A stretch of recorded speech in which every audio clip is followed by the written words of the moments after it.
Hello दोस्तों, स्वागत है आपका अपने यूट्यूब चैनल पर जिसका नाम है इंग्लिश बाय पवन गोस्वामी। देखिए, हमारा वोकैब का ये पार्ट चल रहा है और वोकैब के अंदर हमारे जो कहावत मुहावरे हैं, ईडियम फ्रेजेस कह दो, ईडियम प्रोवर्ब कह दो, ये वाला सेक्शन अपना चल रहा है। और अब हमारी थर्ड क्लास चल रही है, ये तीसरे नंबर की क्लास। ठीक है, इससे पहले की दोनों क्लासेस अगर आपने नहीं देखी तो प्लेलिस्ट में जाकर देख लें। और ये मोस्ट इंपॉर्टेंट है, चाहे रीट L1 L2 दोनों के लिए। L1 मेंस में कंफर्म एक सवाल बनता है, पटवार वीडियो में काफ़ी इनके क्वेश्चन आते हैं। बाकी भी आप CET की करें, LDC की करें, उनमें भी इसके काफ़ी सवाल आते हैं।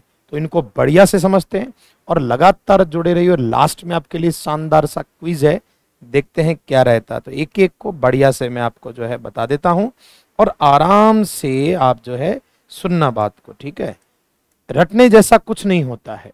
सबसे पहले देखिएगा, आपका लिखा है फिश आउट ऑफ वाटर, यानी मछली किसके बाहर? पानी के बाहर। अब आप एक चीज सोचो कि इनको सेंस लगाकर कि मछली को अगर अपन पानी के बाहर रख दें तो भैया उसकी स्थिति बहुत खराब होने वाली है। तो आप ये समझ लें कि जब भी आ जाए फिश आउट ऑफ वाटर का मतलब है अनकंफर्टेबल पोजीशन, यानी ऐसी स्थिति जहां हम कंफर्टेबल नहीं हो, या अनफेमिलियर। फेमिलियर तो होता है जाना पहचाना, अनफेमिलियर का मतलब हो जाएगा जो थोड़ी सी नई है, अनजान। अब मछली बेचारी हमेशा पानी में रहती है, बाहर जब उसको निकाल दोगे तो वो स्थिति उसके लिए क्या हो जाएगी? अनफेमिलियर हो जाएगी। सरकमस्टांसेस यानी स्थितियां, टू फील अनकंफर्टेबल और ऑकवर्ड। ऑकवर्ड मतलब अजीब सा। तो कुल मिला के फिश आउट ऑफ वाटर का मतलब है जब मछली को पानी के बाहर निकाल दें तो वो तड़पड़ाती है, अनकंफर्टेबल हो जाती है, उसको अजीब सा लगता है। तो ये होता है। चलिए, और रटना कुछ नहीं है, आराम से सुनना है और ध्यान में रहेगा तो अपन लास्ट में क्विज को बेस्ट से कर पाएंगे। आगे बढ़े। ईट खा जाना, हम्बल वैसे विनम्रता को कहते हैं, विनम्रता अपन नम्रता कहते हैं जिसको। और पाए, पाई का वैसे खाने की कोई भी चीज, कचौड़ी समोसा से मिक्स करके जो होता है। तो यहाँ पाई का कोई खास सेंस नहीं है। ये नम्रता खा जाना, हम्बल विनम्रता खा जाने का मतलब है अब मतलब आपने क्या किया, किसी की विनम्रता खा ली, मतलब आपने गलत कार्य किया। अब आपको मानना पड़ेगा कि आपकी गलती है। ठीक है ना, एक तरीके से कहना कि मतलब विनम्रता खा गया, बेईमानी कर गया। जैसे टू अपोलोजाइज हम्बली, यानी विनम्रता से क्या करना? आप माफी मांगना क्योंकि गलती कर ली है। टू यील्ड यानी देना या सहन करना अंडर ह्यूमिलिएटिंग सरकमस्टांसेस, यानी कि शर्मिंदगी वाली स्थिति हो जाना क्योंकि गलती है आपकी, और गलती होगी तो भैया शर्मिंदगी झेलनी पड़ेगी। या फिर आप टू एक्सेप्ट डिफीट, हार स्वीकार लेना, या फिर admit that you are wrong, ये बात मान लेना कि भैया अपनी गलती थी। तो ये ध्यान रखना, ईट हम्बल पाई का मतलब होता है हार मान लेना, गलती में आना, माफी मांगना। क्लियर है? आगे बढ़ेंगे। मीट मिलना किसी से आधे रास्ते, हाफ वे। भैया देखो ऐसा है, दो पक्षों में अगर लड़ाई हो गई तो भैया देखो ऐसे तो खत्म होनी नहीं, लड़ाइयां वैसे समाप्त नहीं होती, इंसान समाप्त हो जाता है। तो हाफ वे में मिलना, बीच का रास्ता, यानी कॉम्प्रोमाइज कर लेना, समझौता कर लेना। कह दिया कि भाई ऐसा करते हैं, ना तेरी ना मेरी, दोनों मीट मिलते हैं हाफ वे, बीच में। ठीक है ना, तो ये क्या हो जाएगा? Come to compromise with someone, किसी से समझौता कर लेना, बीच का रास्ता अपना लेना। चलिए बड़े। मेक बोथ एंड्स मीट, देखिए मान लीजिए ये कोई एक धागा है ऐसा, दोनों किनारों को मिलाना, यानी आप कहते हो कि भाई अपने जितनी चादर उतनी पैर फैलाओ, यानी भाई चादर को आप चादर के अंदर है तो दोनों किनारों को जब मिले तो उसके अंदर अंदर ही रहना है। मेक बोथ, बोथ यानी दो, दोनों किनारों को मिलाना और जितनी वो बने उसके अंदर ही अपना गुजारा बसारा। यानी हम ये कह सकते हैं कि अपने हालातों के हिसाब से ही गुजर बसर करना। जैसे to live with in one's income, भैया एक व्यक्ति की जितनी इनकम है उसके हिसाब से भाई दोनों किनारों को मिला दो, चाहे वो किसी भी स्थिति में, तो जितना मामला है उतना ही काम चलाना। लिव विद इन मीन्स यानी मीन्स का मतलब होता है इनकम, जितनी इनकम है उसके हिसाब से चलना। To have just enough money to pay for the things that you need, यानी इतना ही पैसा होना जिससे बस आवश्यकता ही पूरी हो, बाकी कुछ नहीं बचे। तो कुल मिला के काम चलाना, ये व्यवस्थार्थ काम चलाना। तो दोनों हिस्सों को मिलाने का मतलब अपनी चादर के अनुसार पैर रखना। थ्रो यानी फेंक देना, कोल्ड यानी ठंडा, और वाटर। अब देखो भैया, कोई व्यक्ति बड़े जोशीले रूप में लड़ झगड़ रहा, आप अगर उसके ऊपर क्या फेंक दे, ठंडा पानी, जोश खत्म। तो वैसे ही क्या है कि इसका मतलब आराम से समझते हैं। कोई आपका मित्र है, उसने बड़ी शानदार योजना बनाई अपने लिए किसी काम को लेकर, वो बड़ा एक्साइटेड है, आपके पास आया। आप तो पता है मेरी तरह उदासीन आदमी हो, कोई खास रुचि नहीं। वो बड़ा 2 दिन से तैयारी करके आपको आ रहा है और आपको कह रहा है देख भाई सुना अब क्या करना है, और आप फोन में हाँ बता दे क्या करना है। इसका मतलब आपने उसके किए कराए पर पानी फेर दिया, यानी उसकी जो जो जोश था वो गया। तो ये चीज होती है throw cold water. Discourage someone मतलब किसी का जो करेज एहसास है वो खत्म कर देना। शोइंग इनडिफरेंस क्या दिखाकर, उदासीनता दिखाकर। यार आप रुचि नहीं ले रहे, अगला कितनी देर तक जोश बना के रखेगा। टू डिस्करेज और डैम्पन भिगो देना किसी के उत्साह को, वो एक ही बात है, किसी उत्साह के, किसी भी व्यक्ति के उत्साह पर पानी फेर देना। Typically by criticising their ideas और प्लान, और खास करके किसी व्यक्ति के आइडिया पर आपने क्रिटिसाइज कर दिया है, ऐसे थोड़ी होता है, भले ही पूरी बात सुनी नहीं। कुल मिलाकर ठंडा पानी फेंकने का मतलब है किसी के प्लान योजना के प्रति उदासीनता दिखाकर मामला खत्म। चलिए बढ़े आगे।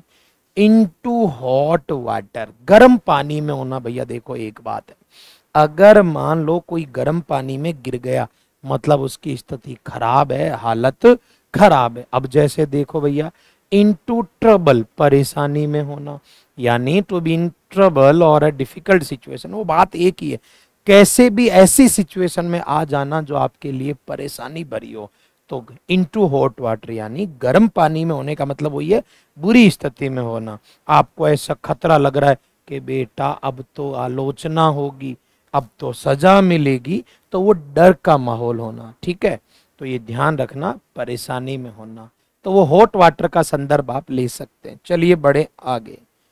फिर है स्टैंड। स्टैंड जानते हो, खड़े होना। स्टैंड की तीनों फॉर्म ध्यान रखना, स्टैंड, स्टूड, स्टूड। जैसे अंडरस्टैंड अंडरस्टूड होता है ना बेटा, तो स्टैंड यानी खड़े रहना। समवंस ग्राउंड, अपनी जमीन पर यानी अपनी बात पर, अपने विचार पर अड़े रहना।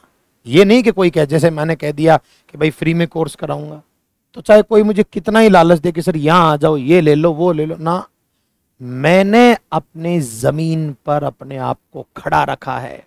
तो याद रखो बच्चों, मेंटेन वंस पोजीशन, अपनी पोजीशन को बनाए रखना।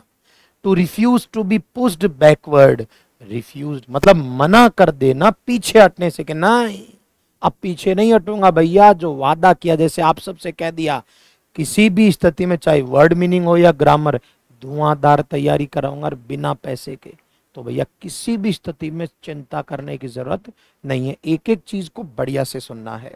तो ये क्या कह रहा है कि अपनी जमीन पर खड़े रहने से तात्पर्य है अपनी स्थिति में रहना, किसी के कहने से पीछे नहीं हटना। और to continue in your beliefs in an argument, अगर कोई आपका आर्ग्यूमेंट चल रहा है तो अपने विचारों पर, अपने विश्वास पर अड़े रहना, और आपको भी नौकरी लगने तक मेरे साथ ऐसे ही अड़े रहना। चलिए आगे। इन ब्लैक एंड व्हाइट, ये नॉर्मल है, जैसे बच्चों ये सारी चीजें, ये देखो पीछे व्हाइट है और ये सब कैसा दिख रहा है, ब्लैक।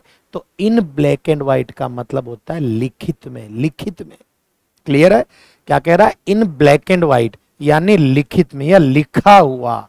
जैसे आप कह रहे हो कि सर क्या आप लिख कर दे सकते हो कि हम सिलेक्शन करा देंगे, देखो ऐसा कुछ नहीं है, पर खैर मैं तो यहां समझाना चाह रहा हूं कि इन ब्लैक एंड व्हाइट का मतलब होता है लिखित रूप में या लिख कर।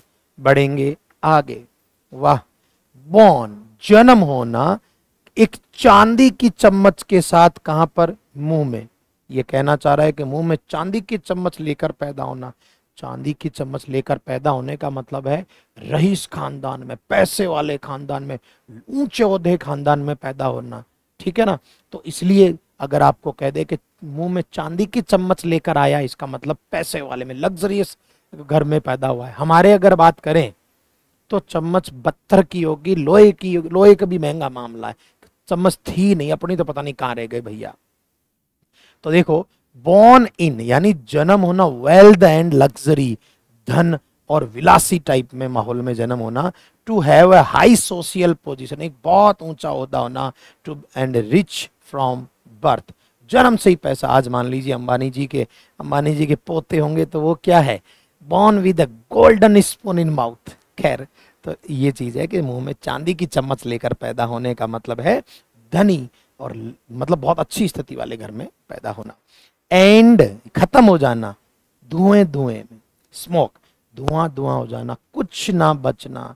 भाई मान लीजिए आपने कोई बहुत बड़ी योजना बनाई और उसका कुछ नहीं बना, तो आपने कह दिया सब धुआं धुआं हो गया। तो एंड यानी समाप्त होना, और धुएं में, भाई देखो घर, अगर किसी का मकान जल जाता तो धुआं ही बचता है पीछे। तो एंड इन स्मोक का मतलब है सब कुछ खत्म हो जाना। कम टू नथिंग, जीरो हो गया, कुछ नहीं बचा। And without any practical result, यानी अगर कोई चीज कोई परिणाम देने में विफल रह गई तो भी वही बात है। जैसे ये कहा यील्डेड यानी प्रदान करना, नो रिजल्ट, जिस चीज का कोई रिजल्ट नहीं निकले। आज एक बात बताओ, आप ईमानदारी से नहीं पढ़ रहे हैं तो ये जो मेहनत कर रहे हो इसका क्या होगा, कुछ नहीं, धुआं धुआं, कोई परिणाम नहीं निकलेगा, क्योंकि मेहनत ईमानदारी से नहीं कर रहे हो। एक एक चीज में मेहनत करवा रहा हूं ताकि तुमका सिलेक्शन हो। खैर, बड़े आगे, तो एंड इन स्मोक का मतलब होता है जीरो हो जाना, कोई चीज का कोई परिणाम नहीं निकला। स्पिक एंड स्पैन, ये एक निवासियों का नाम दिया हुआ है, कोई इनका मीनिंग नहीं है। वैसे स्पैन का मतलब अवधि होता है, लेकिन आप तो इतना ध्यान रखना, स्पिक एंड स्पैन का मतलब साफ सुथरा, एकदम साफ सुथरा। क्लीन एंड टाइडी, एक्सट्रीमली यानी बहुत साफ सुथरा। तो स्पिक एंड स्पैन का मतलब है एकदम साफ सुथरा, एकदम neat and clean, neat and clean, speak and span. आगे, ऑफ बंद करना, ऑन चालू करना। ऑन दोनों में से कोई भी एक ही चीज है, ऑन एंड ऑफ यानी चालू बंद, चालू बंद। मतलब ये क्या है, ओकेजनली, कभी कभी, रेगुलर नहीं, क्योंकि बीच में बंद भी हो रहा है चालू भी हो रहा है।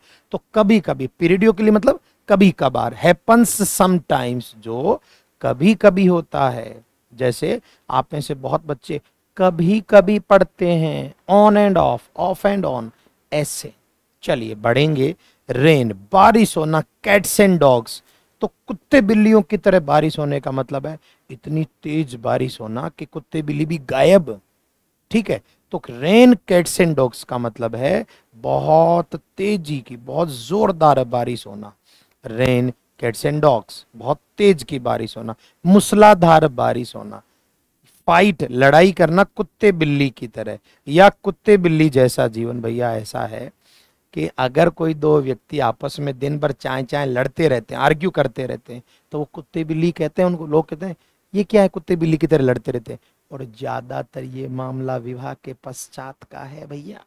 देखो, एन अनहैप्पी मैरिड लाइफ, देखो वैसे कोई जरूरत नहीं है, क्योंकि मैरिड लाइफ अनहैप्पी होती। कैसे लोग है, मतलब या तो आदमी हैप्पी हो सकता है या मैरिड हो सकता है, दोनों। देखो कैसे होगा यार, ऐसे थोड़ी होता है, ये तो पागल है बेचारे। खैर, तो कुत्ते बिल्ली की तरह लड़ना मतलब शादी के बाद का जीवन अक्सर आर्ग्यूमेंट वाला रहता है। तो वो स्थिति, दिन भर चाहे चाहे हर चीज को लेके किचड़ पिचड़ करना, जैसे marked by arguments and disagreement, आपस में हर चीज में डिसएग्रीमेंट, ना मैं नहीं मान रहा ये वो। To have angry arguments all the time, यानी पूरे दिन लड़ना झगड़ना। जैसे भले ही बिल्ली और कुत्ता आपस में नहीं जानते, लेकिन अगर बिल्ली दिखी तो कि वो कुत्ता उसके ऊपर भड़केगा। सेम वैसे ही शायद पति पत्नी में होता होगा। तो याद रखें, fight like cat and dog या कैट एंड डॉग लाइफ का मतलब है झगड़ालू जीवन, कलहपूर्ण जीवन, आमतौर पर विवाह के पश्चात की स्थिति। बढ़ेंगे आगे। Old head on young soldiers, soldiers यानी नए कंधों पर पुराना सर। अरे भाई, नए कंधे यानी नई उम्र का, और पुराना सर यानी अनुभवी, यानी ऐसा कोई बच्चा, ऐसा कोई लड़का जिसके पास भाई शरीर से तो सब कुछ नया है, लेकिन दिमाग अनुभवी जैसा है। सिंपल सी चीज है, पुराना माथा नए कंधों पर का मतलब है ऐसा व्यक्ति जो अपने से उम्र दराज ज्ञान रखता हो, नॉलेज रखता हो। जैसे to be wise beyond one's years, अपनी उम्र से ज्यादा मतलब कोई चीज का अनुभव रखना। अ यंग पर्सन, एक नौजवान कोई व्यक्ति, who behaves like an older person with more experience, जो ऐसे व्यवहार करता है जिसके पास काफी अनुभव है। मतलब आप समझ गए होंगे, अगर कोई नौजवान एक वृद्ध व्यक्ति जैसा अनुभवी व्यवहार करता है तो उसको आप कह देंगे कि यार ये दिखने में छोटा है लेकिन दिमाग तो देखो बूढ़ों जैसा है, ऐसा। चलिए बढ़ेंगे। ऑन टेंटर हुक्स, देखिए हुक तो वैसे वो उसको बोलते हैं, वो अंकुड़ा सा होता है ना, लेकिन यहाँ टेंटर हुक्स का हुक पर होना, समझ गए, मतलब परेशानी भरी स्थिति में हुक चुभ रहा है। तो in a state of suspense and anxiety, anxiety यानी चिंता, या मतलब सस्पेंस का मतलब ऐसी स्थिति में होना जब पता नहीं चले कि यार अब क्या करें। जैसे मान लो आज मेहनत नहीं कर रहे हैं कई बच्चे, फिर कल को वो क्या होंगे, टेंटर हुक पर ही बैठेंगे, हुक चुभो भले ही, पर भैया फिर तो यही काम टेंट ही बांधना लोगों के। तो क्या है, टेंटर हुक्स का मतलब होता है परेशानी में होना, व्यथा में होना, कि भाई कैसी स्थिति में होना, सस्पेंस, के यार अब करूं तो करूं क्या, चिंता होना। फिर देखो वरीड और नर्वस होना, किस चीज के बारे में, something that is going to happen, जो अब होने वाला। भैया पहले तो पढ़ाई की नहीं और अब सामने दिख रहा है नरेगा का जॉब कार्ड, तो दुख तो पाना ही है मेरे भाई। खैर, तो ऑन टेंटर हुक्स का मतलब होता है सस्पेंस में या परेशानी में होना। कैच, मिल जाना। अ टार्टर, टार्टर मतलब होता है अपने से ज्यादा, मतलब एक तरीके से चिड़चिड़ा व्यक्ति। तो जैसे मान लो आप किसी से भिड़ गए, अब पहले तो ध्यान दिया नहीं, बाद में पता चला ये तो अपना अंकल निकला, ये तो अपने से जुगाड़, अपने से ताकतवर निकला। तो अपने से बाहरी मामले से भिड़ जाना, अपने से ताकतवर से सामना हो जाना। क्या कह रहा देखो, find someone more formidable than you expected, मतलब किसी ऐसे से भिड़ जाना जिसको आप सोच रहे थे वो उससे खतरनाक निकला। मान लो कल को आपकी गाड़ी कहीं अड़ जाए और आप बोलो ओ क्या कर रहा, दिख नहीं रहा क्या, और अंदर से निकले 7 फुट का ये, तो तुम्हारा हो गया किससे, कैच टाइटर, तुम तो गए। तो ये बात याद रखो, कैच टाइटर का मतलब है अपने से ज्यादा से मतलब भिड़ंत हो जाना, सामना हो जाना। फिर देखो, टू अटैक और oppose someone too strong for one, यानी किसी ऐसे पर अटैक कर देना या ऐसे से अटैकित हो जाना जो हमसे थोड़ा सा स्ट्रोंगर हो। आगे बढ़े। कीप यानी रखना। द वुल्फ, वुल्फ यहां वैसे लोमड़ी नहीं है, भूखमरी की बात कर रहा है। फ्रॉम, दूर, दरवाजे से, यानी भूखमरी को अपने से दूर रखना, मतलब बढ़िया जीवन यापन करना, भूखे नहीं मर रहे हैं। तो keep the wolf from the door, keep from मतलब होता है दूर रखना, और यहाँ वुल्फ का मतलब है भूखमरी से, वैसे लोमड़ी होता है। कीप ऑफ स्टारवेशन, कीप यानी दूर रखना, स्टारवेशन यानी भूखमरी को, यानी आराम से खाना पीना होना। अवॉइड स्टारवेशन, भूखमरी को इग्नोर कर देना, कोई दिक्कत नहीं है। टू हैव और earn enough money to afford things, यानी पर्याप्त पैसा कमाना जिससे बढ़िया काम चल जाए, भूखमरी तो नहीं आए। ठीक है, वो घुल मिला के बात एक ही है कि अपने पास पर्याप्त व्यवस्था होना। चलिए बच्चों, यो मैन, यो मैन नहीं है वो, यो मैन का मतलब है स्वेच्छा से जो सेवा करता है उसकी सेवा, और जो स्वयं की इच्छा से सेवा करता है वो करता है एक्सीलेंट सेवा, शानदार। जैसे मैं मेरी इच्छा से पढ़ा रहा हूं, तो मैं मेरी इच्छा से पढ़ाऊंगा तो 1 नंबर मेहनत करूंगा, फिर वो अगले के ऊपर डिपेंड करता है कि वो क्या आगे के काम करता है। तो योमेंस सर्विस यानी शानदार काम, बहुत बढ़िया, एकदम कठोर और वैल्यूएबल वर्क यानी अच्छा कार्य, that someone does specially to support a cause to help a team, यानी कोई व्यक्ति जब किसी की मदद के लिए काम करे और पूरे जी जान से शानदार काम करे तो उसको क्या कहेंगे, योमैन सर्विस। तो चलें योमैन। नेक्स्ट, लास्ट आ जाओ बेटा, क्या है, पुट रखना, 2 और 2 को एक साथ रखना। देख भैया, 2 और 2 को एक साथ रखने का मतलब है, हाँ अब ये निष्कर्ष निकाल लिया, कहने का मतलब है आपको किसी ने कुछ बात बताई या आपके दिमाग में कुछ बातें हैं, तो जब सारी बातों को इकट्ठी करके ओ भाई साहब अच्छा तो ये कहानी है, ऐसे जब अपन बोलते हैं तो उसका मतलब है 2 और 2 को एक साथ रखना, यानी आपके दिमाग में जो पहले से ज्ञात बातें हैं उन सब को रख के और निष्कर्ष पर पहुंच जाना, 2 और 2 को एक साथ रखना।